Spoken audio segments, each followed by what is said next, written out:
How to fix Instagram video not posting on Android or iOS phone. Hello guys, in today's video I'm gonna show you how to fix Instagram video not posting on Android or iOS phone. First thing, just go to Play Store and make sure your Instagram is updated. Maybe you'll find here an update. As you see, there is no update here for me, but maybe you'll find it.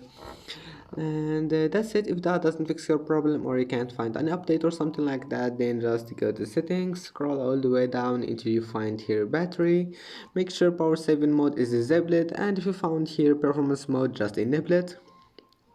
Then go to apps and then apps again, type here Instagram, click on it, click force stop, go to storage, clear cache. Now go to permissions, give it all of those permissions here, restart your phone and try again, and your problem must be fixed. Please don't forget to like and see you in the next video.